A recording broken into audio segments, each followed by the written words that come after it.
नमस्कार prime time Odia रे आपनकु स्वागत। मयूरभंज जिल्ला रे लगाण वर्षा और बन्या जोगु चाषी अंटा भांगी जाइछि।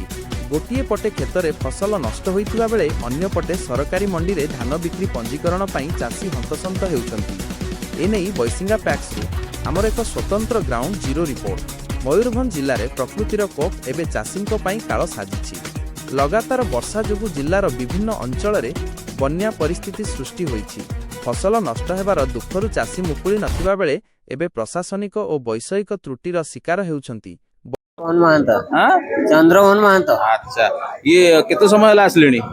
आइलेनी 2:30-3टा रेजिस्ट्रेशन करिया को आस्तिले हेई परनी रेजिस्ट्रेशन ना।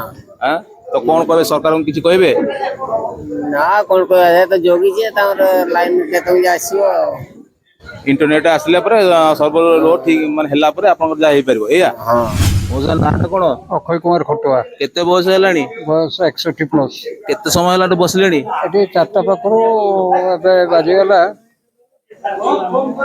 8टा 4 घंटा रेजिस्ट्रेशन करिया को आस्तिले तो हेई परनी। हां एटी काम सरी छि खाली ऑनलाइन रो हेई पर नै सेटे नेट नै। अच्छा तो कोन कहबे सरकार को जे किसी समय देबे ना कोन करबे? ना समय दबा दरकार ना एका मो पाइन सब समस्त चाषी उपकृत हेबे। समय धार्यटा 30 तारिख अछि टाका उठी एक्सटेंशन करिया दरकार। हां घरटा नछपुरिया। नचपुरिया। अच्छा एटू केते बाटा घरटा? एटे 1 किलोमीटर। 1 किलोमीटर। केते समय होला आसलेनी? 2टा पाखरो। 2टा पाखरो आसलेनी। ए समय बसले ठीक। आज्ञा अब आज रेजिस्ट्रेशन तो भाबुची हबो बिले तारा होई परचना नले काली के आसी पड़ियो ना उधर के दिन होला एमती आसलेनी? म 3 दिन हलाने फॉर्म फिलअप मु मूर्ख लोक फॉर्म फिलअप करे बिले आको ताको दे दे जहा भी हो आज कोली तापर तो देई फॉर्म देई हो फॉर्म ठीक है देखो अपेक्षा करंतु जदी आसला बोले हेई जिवो जदी न होले मते सरकार कोन कहबे कि जे टाइम बढ़ा दो बोली। हां टाइम बढ़ेबे को मानकर जे जो डेडलाइन दीचंती सरकार दीचंती 31 मार्च बोधे दिया सॉरी 1 सितंबर जो रेजिस्ट्रेशन सेटा टिके आउडिए समय सीमा बढ़िया पाए जो एटी दाबी रखुचंती से विषय सर कोन कहबे? लोक मानकर जदि चाहिदा मतलब न होई परला सरकार निष्पत्ति निश्चित भाव में चाषी मानक सपक्ष नेबे। ए बाबद रे मु भी आसी आपण मान सामने कहूची ए सरकार चाषी आउ चाष पई समर्पित।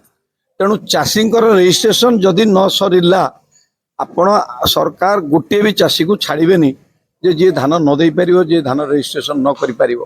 तेणु से बाबद रे मु ए चाषी कूल एटी बहुमुखी बैसिंगा बहुमुखी आदिवासी ए जो समवाय समिति को आसी आज देखिली ए राति लेट पर्यंत रहउचंती एवं एटी केतेटा 4टा 5टा कंप्यूटर एट ए टाइम लगे की काम होउची ए सर्वर लगी प्रॉब्लम होउची काम होई पारुनी वेदर नै की काम होई पारुनी। तेणु एथिरे निश्चित भाव में सरकार यार समय सरणी वृद्धि करेंगे। बर्तमान देखा वर्षा तो लगाण वर्षा लगी रही जहाँद्वारा इंटरनेट बहुत व्याघात रोचे प्रायतः एरिया आम मयूरभंज डिस्ट्रिक्ट आम निजे रोचु अनुभव करुचु बहुत स्लो भितर एम आज चाषी कूल सब एत परिस्थिति आप देखुं गरीब लोक मैंने समस्ते बसते राति पर्यटन बस कारण गोटे हूँ सर्वर लो अच्छी तो यहाँ जब समाधान न हुए तो बहुत मानने कष्ट तो भोगी चाषी कूल ना से कौन कहे? आपन को गोटे नमूना आपन देखिले आमर से जो बड़ साहिर लिली बारिक तांकर जो चाषी तांकर समय गड़ी जाइथिले मध्य आपण जो खबरटी देले हमको एवं आमे कृषक मोर्चा कार्यकर्ता माने पहुंची तांकर जो ढंगरे जेभଳି समाधान कलु आपण एथुरु जानंतु सरकार चाषी सहित चाष सहित अछंती समर्पित भाव रे एवं आमे माने हेलु चाषी आ सरकार के मध्य रे कृषक मोर्चा होची सेतु सम होई काम करूची। तेणु मु आपण पाखे कहबी जे एथरे कौनसी द्वंद्व न रखी वेदर ता बाटरे जीव सर्वर ता बाटरे जीव सरकार गोटे चाषी को छाड़िबो नाही। सृष्टि जे बर्तमान चाषी मैंने बहुत समय धरी अपेक्षा कर रोचे सर्वर लो रोचे वर्षा भी लगी रही तो ये परिप्रेक्षी में जदि डेडलाइन शेष हो तो एम रेजिस्ट्रेशन भी हो पारनी तो से कौन कहबे? आम सर तो चेष्टा कर समस्त रेजिस्ट्रेशन करिया कंप्लीट करिया आम आगु 4टा सिस्टम करदे आहरी 2टा बढ़ेचु एवं सर्वर आम ठीक हो समस्त कंप्लीट करदे आर वर्ष 3600 ऑनलाइन करथिलु ए वर्ष आम बर्तमान 1200 ऑनलाइन ऑलरेडी कंप्लीट कर सारलु। आउ ଆମେ କମ୍ପ୍ଲିଟ୍ କରିବା ପାଇଁ ଚେଷ୍ଟା ପୁରାପୁରି ଜାରି ଅଛି। ତଥାପି ଏବେ କେତେ ଆଉ ଲୋକ ବାକି ରହିଯାଇଛନ୍ତି ହବା ରେଜିଷ୍ଟ୍ରେସନ?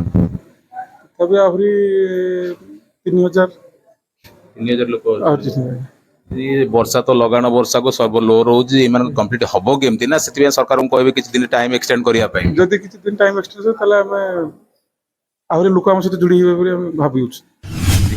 ଧାନ ଅନଲାଇନ୍ ପାଇଁ ଅନଲାଇନ କେତେ ସମୟ ହେଲା ବସିଲେଣି ଏଠି? ଆମେ ଆସିଲେ 10ଟା ବେଳୁ 10ଟା ବେଳୁ ଆସିଲେଣି? ଆଜ୍ଞା। ଏତେ ଜାଗାରେ ରେଜିଷ୍ଟ୍ରେସନ ହେଇନି? ନା ହେଇନାହିଁ। ଅସୁବିଧା କଣ ରହୁଛି? ଏବେ ତ ଅନଲାଇନ୍ ଚାଲୁନାହିଁ, ବନ୍ଦ ଅଛି, ନେଟ୍ ଚାଲୁନାହିଁ। ନେଟ୍ ବନ୍ଦ ଅଛି। ବର୍ଷା ଚାଲିଛି ଯେମିତି ସ୍ଲୋ ରହୁଛି, ନେଟୱାର୍କ ସ୍ଲୋ ରହୁଛି, ତ କଣ କହିବେ ସରକାରଙ୍କୁ? ଆଉ କ'ଣ କହିବା ନେଟ୍ ତ ଚାଲୁନାହିଁ, ଆଉ ନେଟ୍ ଆସିଲେ ସିନା ଯାହା କରିବା। ଆପଣ ବୋଧେ କେତେବେଳେ ଆସିଲେଣି? ମୁଁ ତ ଆସିନି 3ଟା ଖଣ୍ଡରୁ ହୁଁ ଆସିନି ତ ଏଇ ତ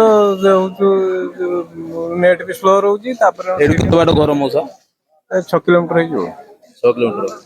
ଗୋଟେ ବର୍ଷାରେ ଭିଜି ଭିଜି ଯିବେ ଘରକୁ ନାଇଁ କି? ଆଉ କିସ କରିବା କାମ ସରିଲେ। ମଉସା ଆପଣଙ୍କ ଘରଟା?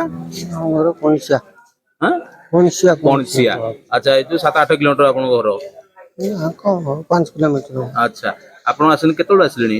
ଆମର ବି ଆଇଲେଣି ସେଇ 3ଟା ପାଖରୁ ଆଇଲେଣି। ଏଠି କଣ ରେଜିଷ୍ଟ୍ରେସନ କରିବାକୁ ଆସିଥିଲେ? ତ କଣ କହିବେ ସରକାରଙ୍କୁ?